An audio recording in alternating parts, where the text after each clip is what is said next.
So, UFC 319, one of the cards of all time, but the main event sure was something. A lot of different people have had a lot of different ideas and takes and theories, so we're going to cover those today as well as a couple of my own creation. Let's get right to it with our first discovery. DDP's submission defense is very good. His takedown defense, on the other hand, is not great. Or Khamzat's just really good at takedowns. Most likely a combination of both. For the first takedown of the fight, everything that could go wrong did go wrong. DDP's level didn't match Khamzat, his leg was in the air, he misread the distance, and Chimaev was close enough to just get to the hips. Dricus also didn't have enough time for the underhooks, so he went to threaten the guillotine. First takedown of the second, his level is lower, he gets an underhook, he shucks him off the first time, but he ends up on his knees, at an angle, next to the fence. Shit. Third round, he's trying to press the issue, narrowly misses a left hook. Khamzat shoots, but DDP gets his feet under himself and pushes the head down. We're moving in the right direction. So he ends up against the fence, and he tries to free his leg by stepping over the body lock, but he gets picked up and sat right back down.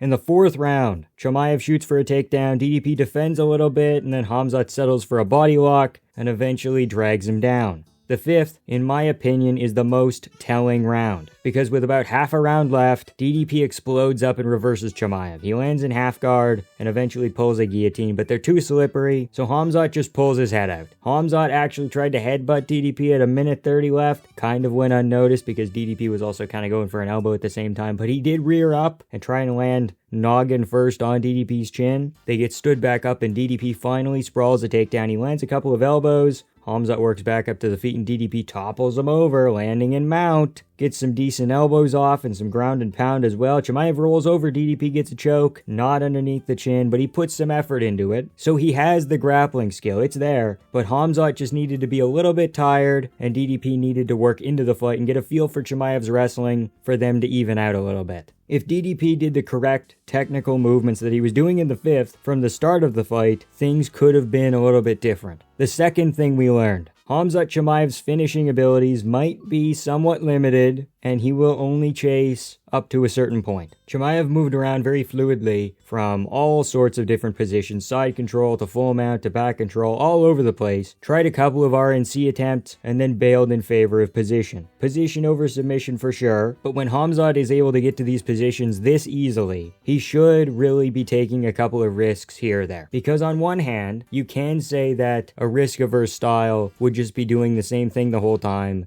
and keeping yourself in a position where you're comfortable and in control. But also, like was shown in this fight, a risk-averse style can sometimes mean getting someone out of there right away. Because in this fight, DDP had the most success in the fifth round. So Khamzat actually shot himself in the foot maybe just a little bit by not really going for the finish early. Again, he was worried probably about his gas tank a touch, and they developed a really good game plan for DDP. But DDP had the most success in the fifth round, and if Khamzat would have got him out of there just a touch earlier, he wouldn't have had to go through the struggle and the submission attempts and the takedown that DDP got on him, that kind of thing. So there are different versions of risk, and risks mean different things to different fighters. Chimaev had 21 minutes and 40 seconds of control time, but DDP in 3 minutes 20, where he was in control on the ground or in the striking, did arguably more to try and finish the fight. Whether that was winging shots or going for Hail Mary submission attempts, they were low percentage attacks, but at least a Hail Mary from DDP is putting everything he has into pulling a guillotine, in contrast to Khamzat, kind of passively going for rear naked choke attempts here and there, and then bailing on it. Third thing that we learned, Chimaev is usually entertaining, but if he wants to be boring and risk-averse, he can do it. From an entertainment point of view, you can't tell me that I have to enjoy it. Sure, I can respect it, I think you kinda have to, but striking can be boring too, and I'll call that out just as much. Ibo Aslan versus Billy Alicante got a lot of shit as well. It wasn't a title fight, so it didn't get as much attention, but relative to DDP versus Chimaev, among the people who watched it, I believe it was on the early prelim, so it wasn't that many, but they had the same reaction. One man pretty clearly won, but neither man really went for it. Chimaev had maybe around 6 or 7 sub-attempts in 20 minutes of control time. That's the story for me, right? Chimaev didn't care about the belt. He called it a shit belt. So the theory that him riding DDP the whole time was because his dream was to win the belt, that kind of goes out the window a little bit. I don't think that any time Khamzat puts his arm anywhere around DDP's neck, that's a submission attempt. There was some where he said, oh, I'm actually going to get it under there. I'm going to try and clasp my hands together here and actually like a rear naked choke going. No, there was some where he kind of just fake it to get DDP to react and then try something else. There was a lot of that. And I don't know if those are exactly submission attempts. There was a couple where he actually tried. The Darce at the end of, I believe, the third round. That might have been the end of the fourth. I want to say the end of the third, where he was kind of in sprawl and he went for a Darce like with 2 seconds left. And DDP didn't really defend it because, again, it's 2 seconds left. And I understand that people are going to come at me and be like, oh, well, sub-attempt's a sub-attempt. It's like, no, you can kind of tell that he's not putting his all into this and he doesn't think he's going to get it. He's barely trying on it, right? I feel like that's a fair assessment. My fourth takeaway, DDP's coaches are a little bit overrated. Okay, there was some high praise for the game plans, myself included, especially for the Strickland rematch, Adesanya fight, Robert Whittaker fight. Those were excellent game plans. But when don't get caught in the crucifix is the corner advice for defending the crucifix, it's a little bit iffy. Also in the lead up, DDP's coach said that they didn't want to get away from Khamzat's wrestling. They said that they wanted to match it head on. I think that might have been the wrong approach. And now, after the fight, talking about, relying on stand-ups from the referee and entertainment value and kind of harping on that after you lose is a little bit of sore loser behavior in my opinion. From what I can find, piecing together statements from Team DDP as well as corner advice and just how he fought, bits and pieces of post-fight media as well, the plan was to wear Khamzat out and finish him late, which did almost happen, right? And the idea that DDP didn't train wrestling or whatever people are saying is so fucking silly, man, because he did have these skills.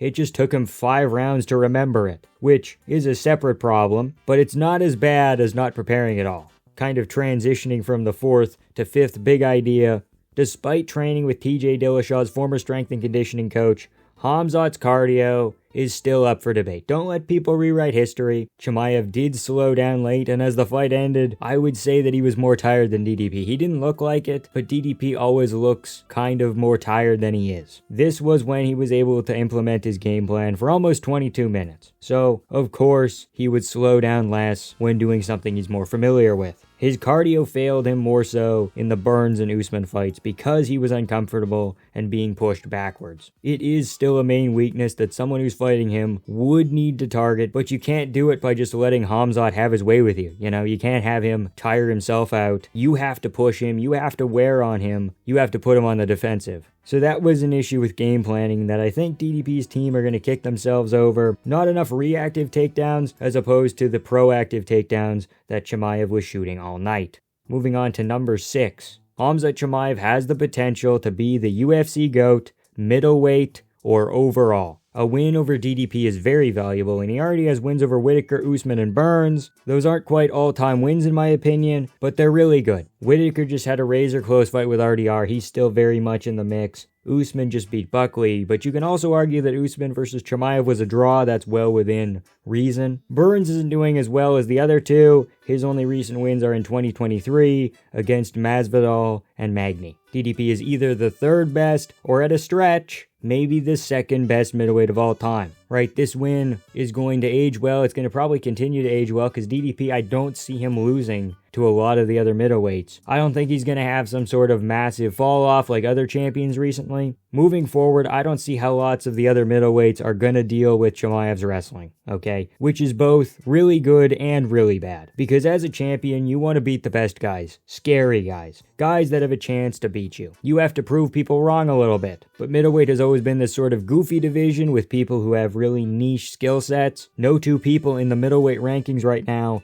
fight the same. So that could hurt him. The idea that middleweight is a less serious, generally less skilled division, so good or bad, his wins could be treated differently with a more critical eye. I'm sorry, old heads, but Anderson Silva has 3 or 4 great wins, and everything else is kind of meh. Why is Stephan Bonner getting a title shot in 2012? And why are 13% of people in Topology picking him? What the fuck? So Khamzat Chimaev already has 1 of 4 great wins. Where's he going to find the other 3? I don't know. Legacy-wise, that could hinder him a little bit. And our 7th and final thing that we've learned from Dricus Du Plessis versus Khamzat Chimaev, more of a reinforcement. Fighters know very little, and commentary knows nothing. Should we really be listening to Bilal Muhammad when he says that every round is a 10-8? Should we really be listening to Mighty Mouse? Yeah, we'll turn off the TV and the $80 pay-per-view we just spent our hard-earned money on, okay? I wonder why the UFC didn't keep this guy around. I wonder why they traded him for Ben Askren in a Snickers bar. Should we really be listening to Michael Bisping, who's on the UFC's payroll and made a 10-minute long video about how the UFC 319 outcome was all DDP's fault? He showed footage of himself getting out of a half-assed crucifix.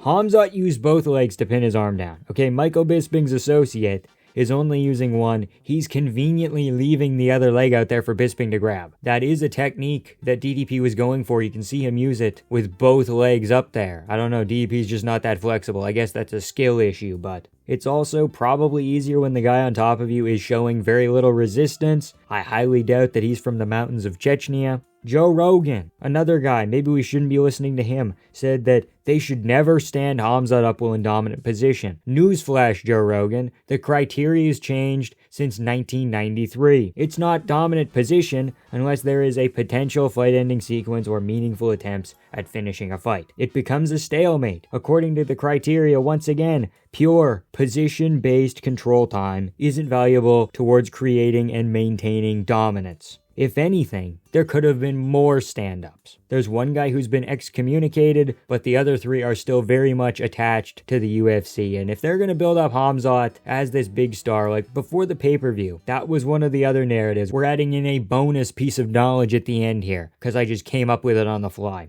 People said, hey man, this Khamzat Chimaev fellow is one of the biggest stars in the UFC. With a good win here, he has potential to become, right there with Topuria and kind of Pereira, depending on how his fight goes in October. But that talk has completely washed away, man. And he'll be able to recover from this to a certain degree, but this will always be a blemish.